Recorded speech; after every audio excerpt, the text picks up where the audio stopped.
झारखंड से आए हुए हमारे सांसद रविंद्र राय जी, योगेंद्र सिंह जी, मंच में विराजमान हमारे नेतागण, भाइयों बहनों, पिताओं और माताओं।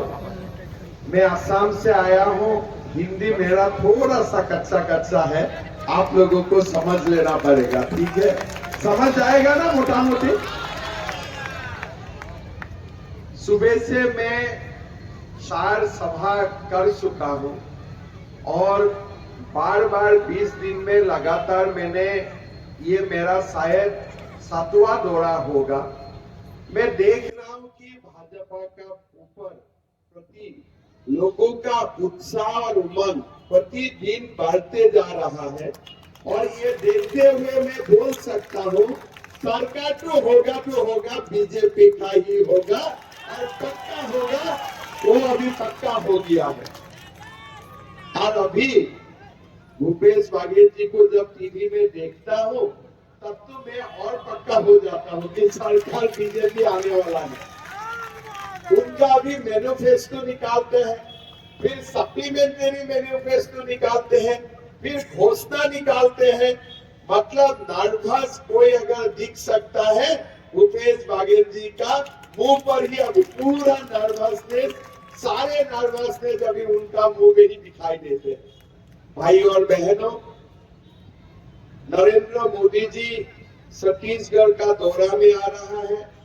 आप लोगों को हमारे मैनिफेस्टो का बारे में बहुत अच्छा से बोला है और छत्तीसगढ़ सरकार का जो भी कारनामा है उनको भी आपका सामने उजागर किया।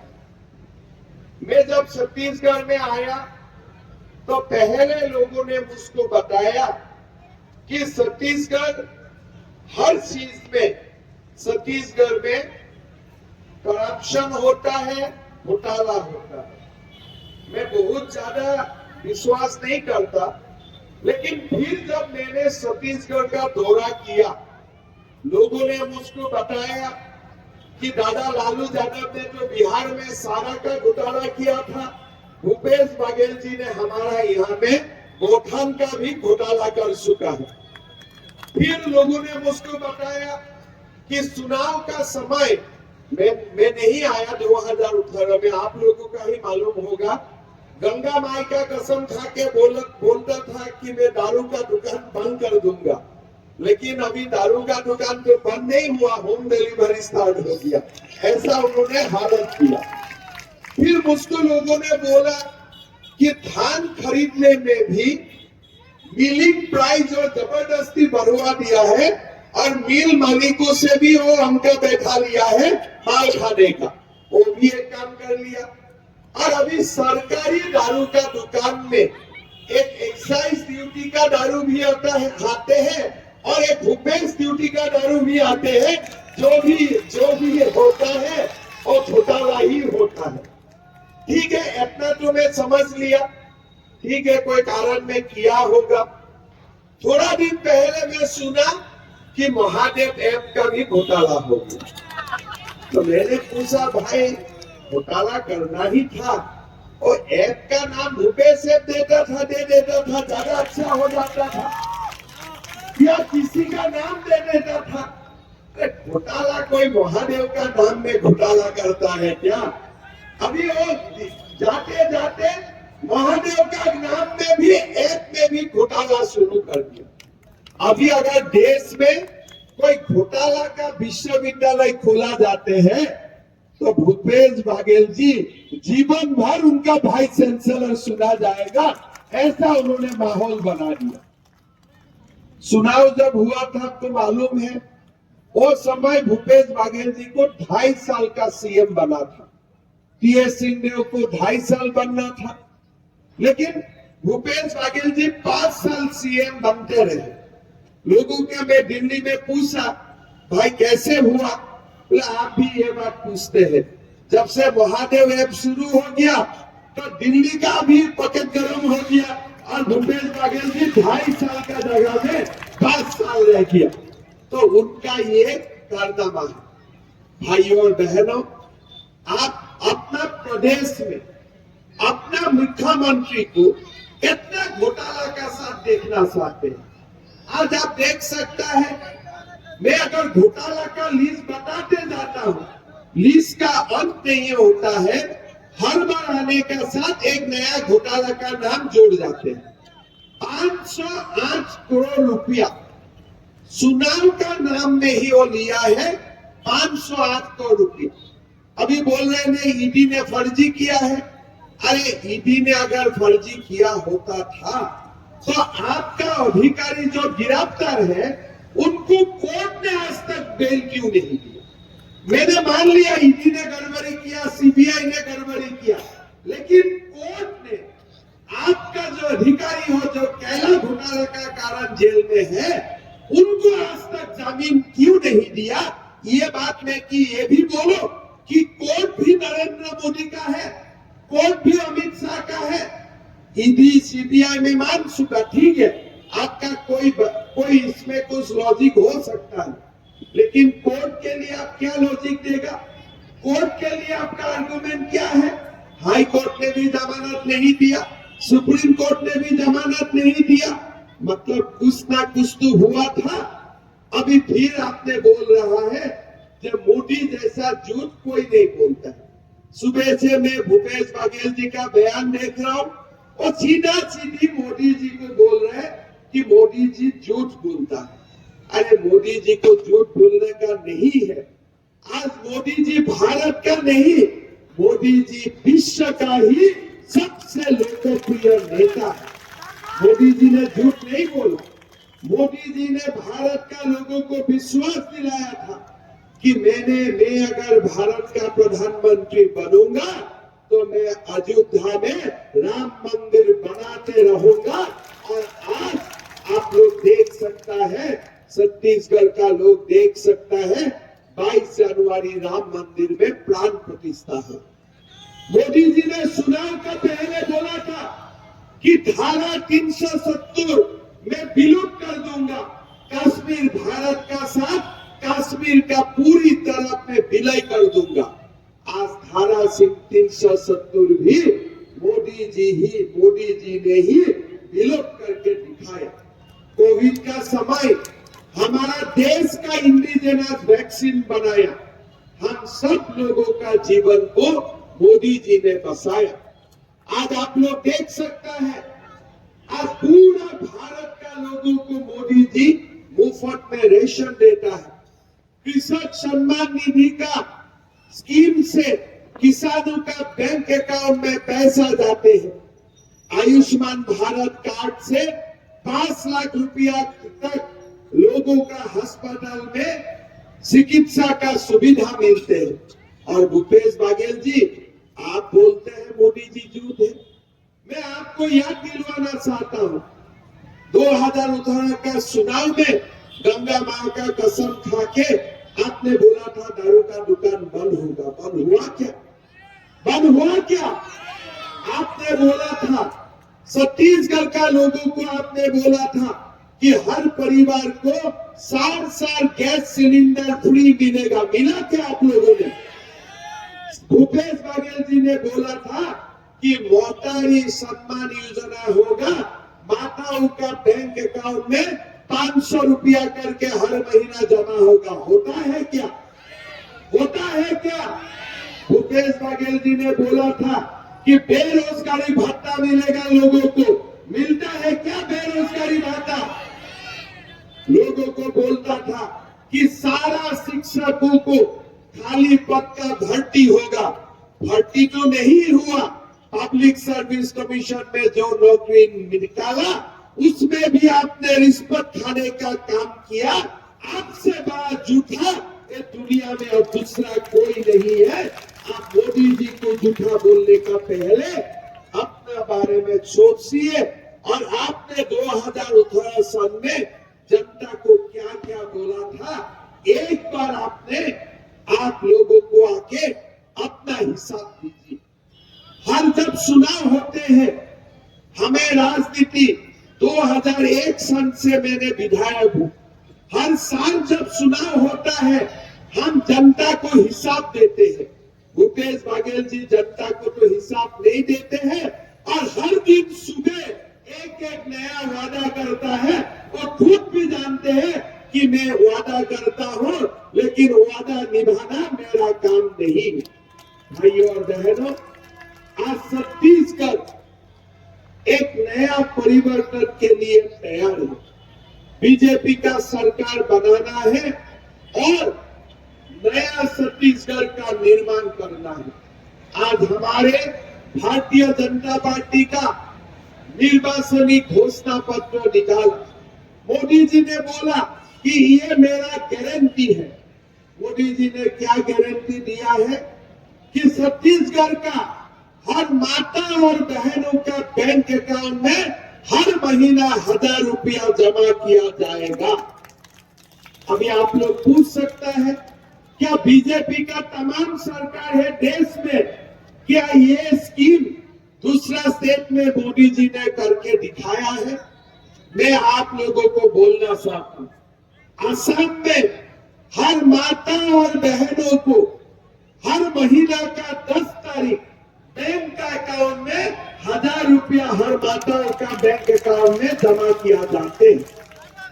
मध्य प्रदेश में लाडली बहना स्कीम है। लाडली बहना स्कीम का हिसाब से हर महीना 10 तारीख माताओं और बहनों का बैंक अकाउंट में 1250 रुपया जमा होता है।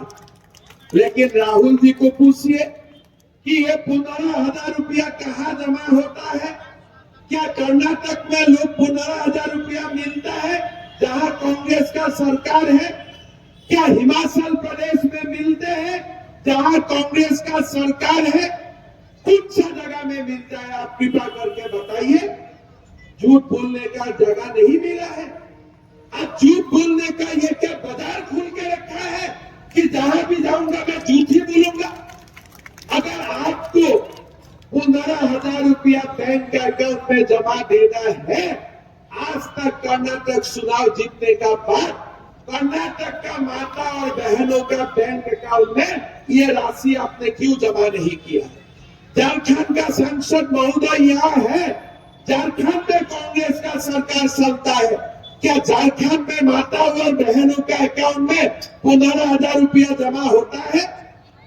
आज हिमाचल प्रदेश में कांग्रेस का सरकार चलता है, क्या कांग्रेस ने हिमाचल प्रदेश का माता और बहनों को 15,000 रुपया जमा करते हैं?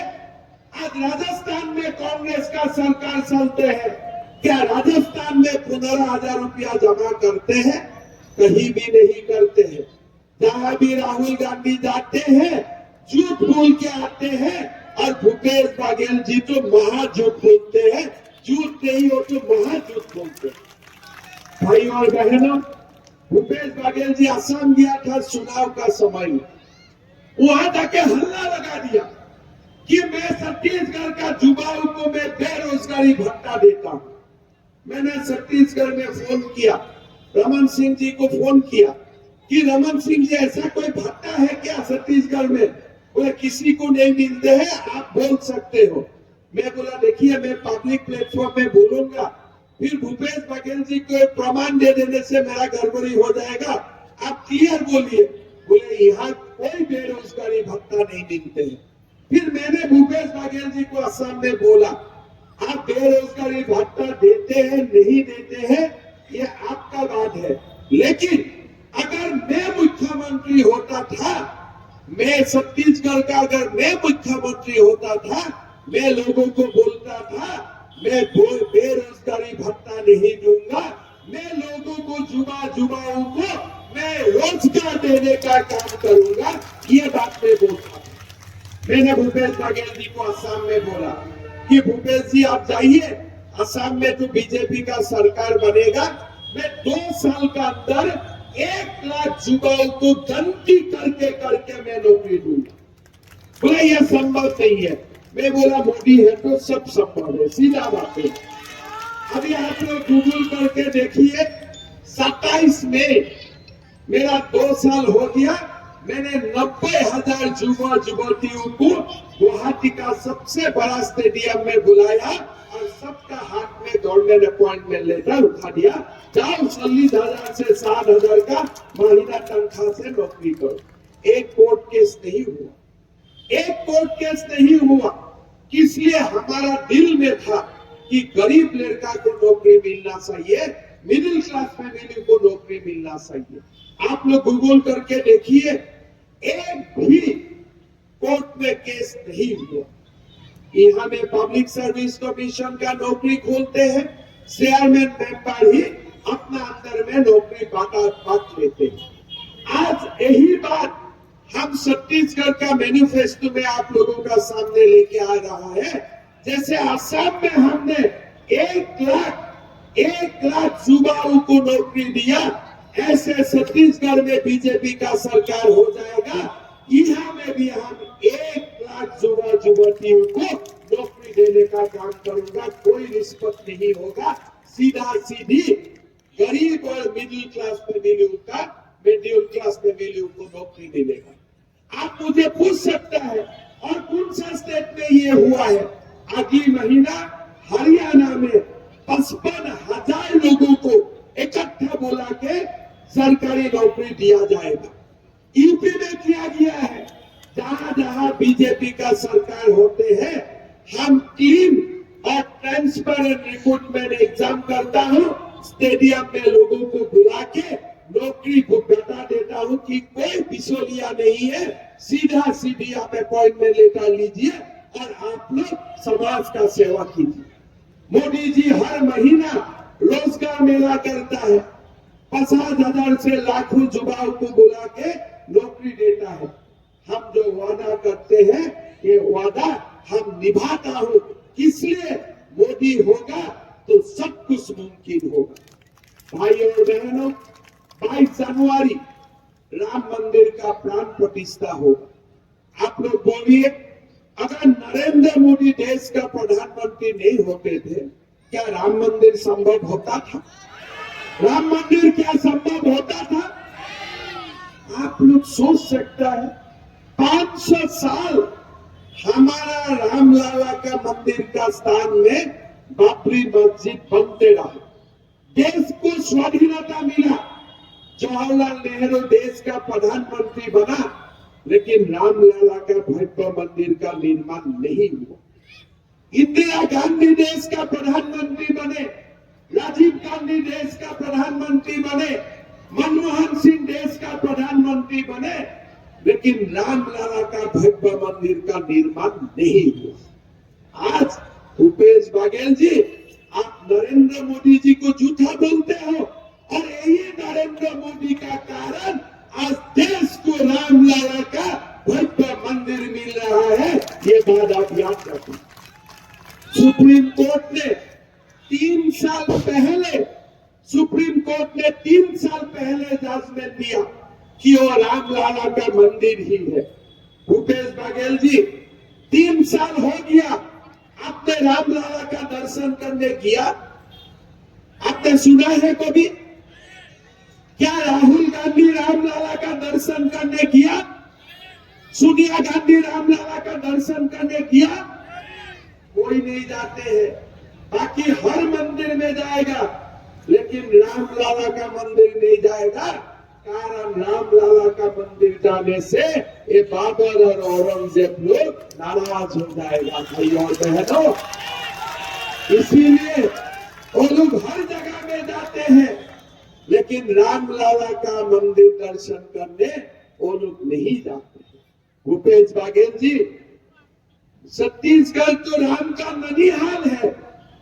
आपका सबसे पहले ड्यूटी बनता था छत्तीसगढ़ का मुख्यमंत्री का नाते अयोध्या जाके रामलला का दर्शन करने का, लेकिन आपने नहीं किया। इसलिए आपको तो बाबर और औरंगजेब का साथ साथ अकबर भी आपका बहुत प्यारा है। अकबर भी आपका बहुत प्यारा है। भाई और बहनों, थोड़ा दिन पहले मैं छत्तीसगढ़ आया था, कमांडर लोग लेके गया, और मैं तो बाबर औरंगजेब खुद गाली देते ही रहता हूँ, जो होगा होगा। मैं तो किसी को परवाह भी नहीं करता हूँ। बात में मेरा अकबर का बारे में भी कुछ सब निकाल गया। फिर जाके कांग्रेस ने इलेक्शन कमीशन में मेरा ऊपर कंप्लेंट की। खिलाफ क्यों बोला? मैंने कमीशन को जवाब दे दिया कि इलेक्शन कमीशन जी, जब तक मैं जिंदगी रहेगा मेरा, तब तक तुम्हें बाबर औरंगजेब अकबर का खिलाफ बोलते ही रहूंगा, ये हमारा काम है। अभी भूपेश बघेल जी नाराज हो जाते हैं।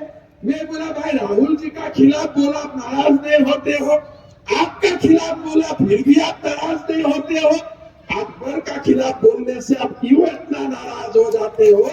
ये बात तो हमें बताओ। भाई और बहनों, अभी राहुल जी और उनको अभी और नाराज है, बार बार इजराइल को पूछते हैं अब हमास को क्यों मार रहे हो?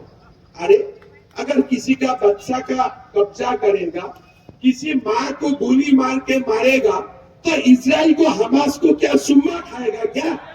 आप ही बोल के देखिए तो, अगर हमारा भारत में आके कोई आतंक करेगा, किसी का बीवी बच्चा को मार गिराएगा, कब्जा करके लेके जाएगा, ये क्या राहुल गांधी का देश है क्या? वही किडनैपर को, वही मिलिटेंट को, वही संतरासवादियों को बुला के मैं क्या सुम्मा खाऊंगा? बहुत अच्छा क्या दोसा और लेके जाओ। अरे भाई, इजराइल ने जो हमास को किया, अगर भारत ने भी वो काम पहले कर लेते थे, भारत में कासब कभी नहीं आते थे। कांग्रेस का समय में कासब आया, मुंबई में हम लोगों को मार गिराया, देश का संसद तक पाकिस्तानी हमलावर आतंकवादी घुस गया, कांग्रेस ने कुछ नहीं किया। लेकिन मोदी जी का समय पाकिस्तान में थोड़ा सा दुस्साहस किया और मोदी जी इजराइल का तरफ पाकिस्तान में थोड़ा सा दिवाली बना दिया, थोड़ा सा बम धमाका कर दिया। आज पूरा भारत में आतंकवादी आने के लिए डरता है।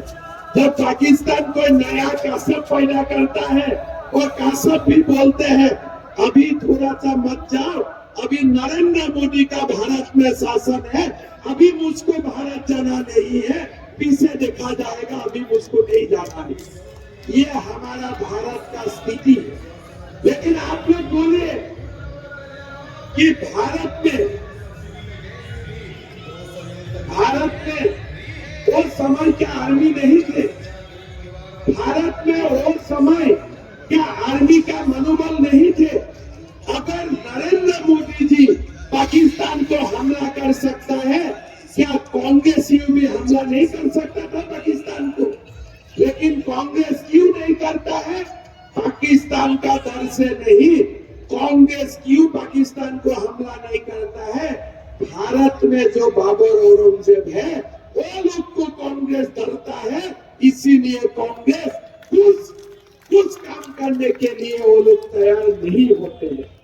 आज छत्तीसगढ़ में जबरदस्त धर्मांतरण होते हैं, हिंदू जनजातीय लोगों को धर्मांतरण किया जाते हैं। आप क्यों व्यवस्था नहीं लेते हो? आज छत्तीसगढ़ में रोहिंग्या आते हैं, थोड़े दिन पहले ब्रिजभूषण जी का ऊपर भी आक्रमण किया, आपने क्यों व्यवस्था नहीं लेते हो? आज छत्तीसगढ़ में नक्सल बड़ा समस्या हो गया है, हमारे बीजेपी का दो कार्यकर्ता को मार गिराया है, आप क्यों व्यवस्था नहीं लेते हो? बोले नहीं, सीआरपीएफ ठीक नहीं है। अरे यही सीआरपीएफ नक्सलियों के खिलाफ लड़के जाने देते हैं और सीआरपीएफ ठीक नहीं है, आप ठीक है, ये आप हमें बताना चाहते हो? आप नक्सल का वोट से छत्तीसगढ़ में चुनाव जीतना चाहते हो? ये क्या कांग्रेस और नक्सलियों का बीच में इलू है क्या? आई लव यू है क्या? कोई नक्सल का खिलाफ कार्रवाई नहीं करते हो? आज अमित शाह जी छत्तीसगढ़ में बोल के गया है, भारतीय जनता पार्टी का सरकार आएगा, जैसे जम्मू कश्मीर को ठीक किया गया, ऐसे ही इस बार तो छत्तीसगढ़ से नक्सलवादी का भी हिसाब किताब समान कर लिया जाएगा, आगे और नहीं होगा। भाई और बहनों, आज कांग्रेस का शासन चलता है राजस्थान में। राजस्थान में कन्हैया लाल बोल के एक हिंदू भाई होते हैं, कुछ उन्होंने फेसबुक में लिखा और हमारा औरंगजेब बाबा लोग जाके उनका सल्तन जुदा कर दिया। अरे भाई, सल्तन जुदा ये अफगानिस्तान में होते हैं, ये पाकिस्तान में होगा, भारत में सर्तन जुदा होगा, कुछ नहीं कर पाया कांग्रेसियों ने। अगर यही काम असम और यूपी में होते थे, अगर यही काम मध्य प्रदेश में होते थे, हरियाणा में होते थे, आप सर्तन जुदा करो, 5 मिनट में हम भी आपका हिसाब बराबर कर देते थे। लेकिन कांग्रेस कुछ नहीं करते, कांग्रेस कुछ नहीं करते हैं। हमारा समाज को वो लोगों ने तुष्टीकरण का राजनीति से हमारा भारतीय समाज को उन्होंने दुर्बल करके रख दिया। आज सोच सकता है 10 साल पहले अमेरिका भारत को सिखाता था, आज नरेंद्र मोदी जी देश का प्रधानमंत्री है। मोदी जी अमेरिका जाते हैं, अमेरिका का सांसद खड़ा होकर नरेंद्र मोदी का अभिवादन करते हैं। ये बोलता है देश के लिए तपस्या। आप सोच सकते हैं यही अमेरिका है। थोड़ी दिन पहले हमारा देश को बोलता था आप न्यूक्लियर करेगा तो हम आपके ऊपर सैंक्शन लगाएगा। आज वही अमेरिका है जो मोदी जी का पास आके सीखते हैं कि कैसे देश चलाना है। रशिया और यूक्रेन का बीच में युद्ध होता है, हमारा भारतीय बेटा बेटियों मेडिकल पढ़ने के लिए यूक्रेन जाते हैं। लोग मोदी जी को बोलते हैं कि हमारा बेटा बेटियों को आप भारत लेके आइए। युद्ध चल रहा है, मोदी जी पुतिन को फोन करता है कि युद्ध बंद करो, मोदी जी जेलेंस्की को बोलता है युद्ध बंद करो, दोनों युद्ध बंद करता है और हमारा भारत का हजारों बेटा बेटियों को हम भारत वापस लेके आते हैं। ये भारत है, ये नया भारत है, ये नरेंद्र मोदी है। और भूपेश बादल वही नरेंद्र मोदी जी को आप झूठ बोलते हो। क्या ये झूठ है? यूक्रेन और रशिया को युद्ध थमा के हजारों भारतीयों को नरेंद्र मोदी जी देश में लेके आया, ये क्या युद्ध है? भूपेश बादल जी बोलिए, पाकिस्तान में सर्जिकल स्ट्राइक किया नरेंद्र मोदी ने, ये क्या झूठ है? कभी का समय में करोड़ों भारतीय लोगों को वैक्सीन दिलाया, वो क्या झूठ है? मोदी जी ने कभी भी माताओं का साथ झूठ नहीं बोला। 500 रुपया देने का वादा किया, 1 पैसा नहीं मिला। भूपेश बघेल जी झूठ का तो आपने फैक्ट्री लगा के रखा है, आप दूसरा को झूठ बोला है बोलने का आपका कोई अधिकार नहीं। भाई और बहनों, आज हमारा भारत का सबसे बढ़िया समय आ चुका है। आज हमारा विश्व का हम 500वां अर्थनीति बन चुका हूं। मोदी जी बोला है 2027 तक हम 3रा अर्थनीति में पहुंच जाऊंगा और मैं विश्वास करता हूं 10 साल अगर नरेंद्र मोदी भारत का प्रधानमंत्री रहता है, हमारा देश चाइना और अमेरिका को भी पीछे कर देगा। इसमें भारतीय का मन में कोई संदेह नहीं है। भाई और बहनों, ये भारत को विश्व गुरु बनाने का सपना स्वामी विवेकानंद ने देखा था। आज वही सपना प्रधानमंत्री मोदी जी साकार कर रहा है। प्रधानमंत्री मोदी जी आज यही भारत को विश्व गुरु बनाने का काम में आगे बढ़ चुका है। आज हम सब भारतीयों को प्रधानमंत्री मोदी जी को ताकत देना है। मोदी जी को देश का 3रा बार प्रधानमंत्री बनाना है कि नहीं? मोदी जी को 3रा बार प्रधानमंत्री। आप देखिए, मैंने हर सभा में बोलता हूं 300 बार मोदी जी तो 300 बार के करके प्रधानमंत्री बना है। इस बार मोदी जी को 400 पार करके देश का प्रधानमंत्री बनाना है। और मैं विश्वास करता हूं ये छत्तीसगढ़, मध्य प्रदेश और राजस्थान का चुनाव में अगर बीजेपी को भव्य विजय मिलता है तो देश का 3रा प्रधानमंत्री मोदी जी 400 सीट पार करके होगा, उसमें कोई संदेह नहीं है। मैं ये बात आप लोग को बोल सकता हूं। भाई और बहनों, 3 दिसंबर छत्तीसगढ़ का चुनाव का परिणाम आएगा। तुरंत बाद लोकसभा चुनाव का काम शुरू हो जाएगा। ये चुनाव हमारे लिए इम्पोर्टेंट है, सनातन के लिए इम्पोर्टेंट है, भारतीय के लिए इंपॉर्टेंट है, छत्तीसगढ़ का भविष्य के लिए ये चुनाव बहुत ही जरूरी चुनाव है। भाइयों और बहनों, घोटाला से छत्तीसगढ़ को मुक्त करना है। ये छत्तीसगढ़ मां कौशल्या का भूमि है। ये छत्तीसगढ़ को हमें जो वाजपेयी जी का कल्पना था, उसी कल्पना का अनुसार हमें छत्तीसगढ़ का नवनिर्माण करना है। भाइयों और बहनों, आज हमें जो भारतीय जनता पार्टी का घोषणा पत्र है, जो मोदी का गारंटी है, इसी से छत्तीसगढ़ का नवनिर्माण का रास्ता भी खोलते हैं। मैं आप लोगों को निवेदन करूंगा कि हमारे अहिवारा चुनाव क्षेत्र से हमारे गुरु और सबका गुरु राजमहान धुमालाल परशुवादा को भारी वोट से जिताइए। छत्तीसगढ़ में भी सरकार बनाना है और मोदी जी को भी देश का तीसरा बार प्रधानमंत्री बनाना है कि नहीं? सबको बनाना है कि नहीं? कमल का साथ में गुरु जी को भव्य विजय दिलाना है। और हम लोग सबको, मैं तो जानता हूं कि गुरु जी का आशीर्वाद होगा, छत्तीसगढ़ का सरकार भी अच्छा चलेगा और हम लोग सब मिलके छत्तीसगढ़ को भारत का एक सबसे महत्वपूर्ण प्रदेश बनाने में कामयाब भी रहेगा। भाई और बहनों, मैं बहुत सारा बात बोलना नहीं चाहता हूं, लेकिन एक बात माता और बहनों को बोलना चाहूंगा। बैंक अकाउंट ठीक ठाक है कि नहीं? अकाउंट बना हुआ है कि नहीं? बैंक अकाउंट एकदम।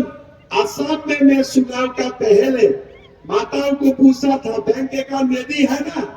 तो कोई लोग ने बोला रेडी है, कोई लोगों ने बोला रेडी नहीं है। मैं बोला तुरंत जाके रेडी करो, सरकार आने वाला है और बैंक में पैसा भी आने वाला है और उसी हिसाब से पैसा भी आ चुका।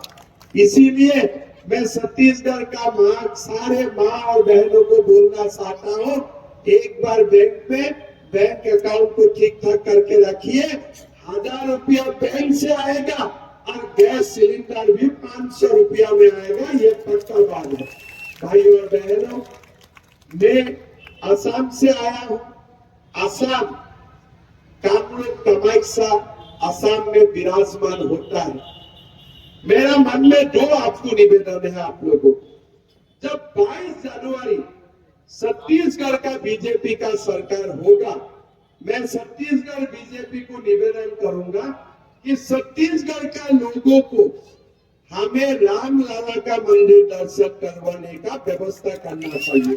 सबका जाने का मन है कि नहीं? तो ये बात मैं गुरु जी को निवेदन करूंगा, पहला कैबिनेट में ही छत्तीसगढ़ बीजेपी सरकार को निर्णय लेना चाहिए कि रामलला का मंदिर में सारे छत्तीसगढ़िया लोगों को, छत्तीसगढ़ का पूरा लोगों को हम लोग लेके जाएगा। इसका साथ साथ मैं ये भी बोल रहा हूँ, और असम में भी अच्छा घोषणा पत्र, अरे भाई आप लोग बहुत खास हैं। मैं तो असम में भी निर्णय करके आया हूँ कि हम सारे लोगों को रामलला का मंदिर दर्शन करने के लिए लेके जाएगा। लेकिन साथ में मैं आप लोगों को और एक रिक्वेस्ट करूंगा।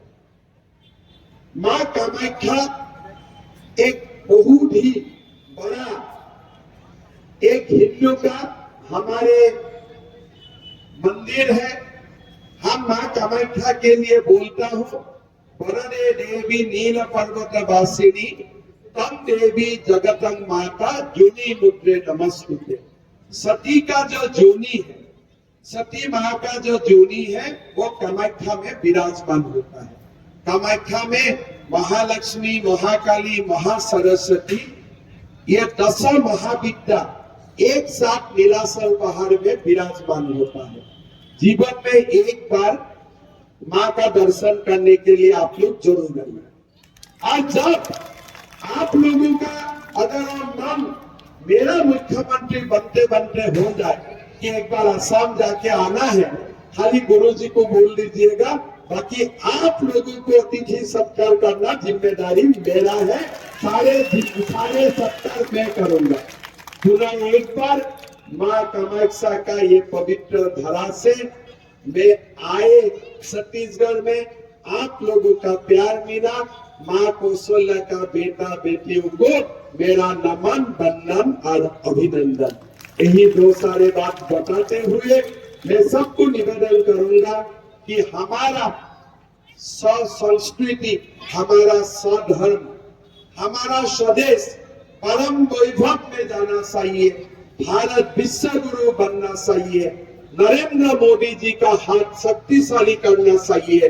छत्तीसगढ़ में भ्रष्टाचारी सरकार को हटाना है और भाजपा का सरकार बनाना है।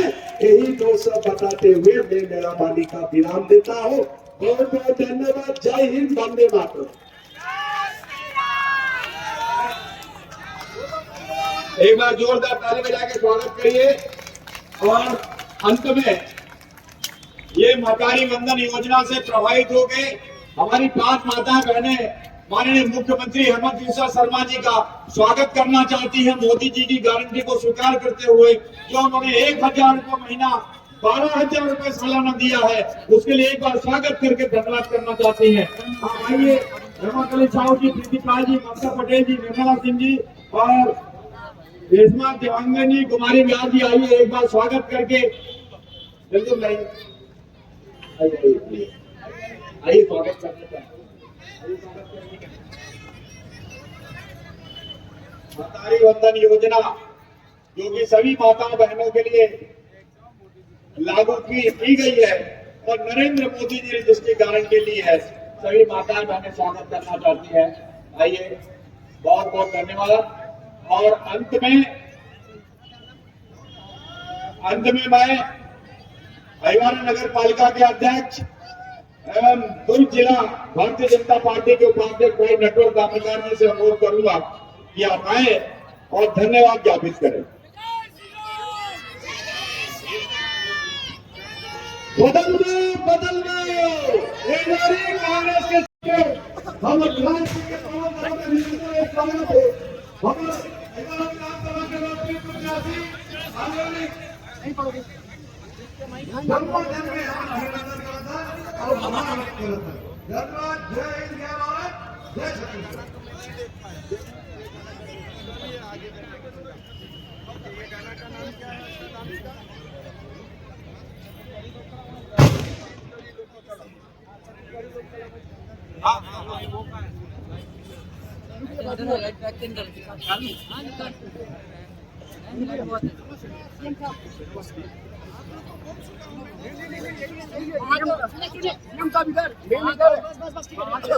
हम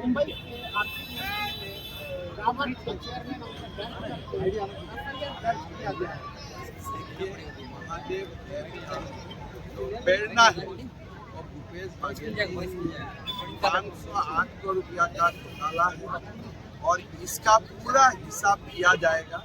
चुनाव खाली समाप्त होने दीजिए, इसका बाद पूरा क्रियाक्रम किया जाएगा। राहुल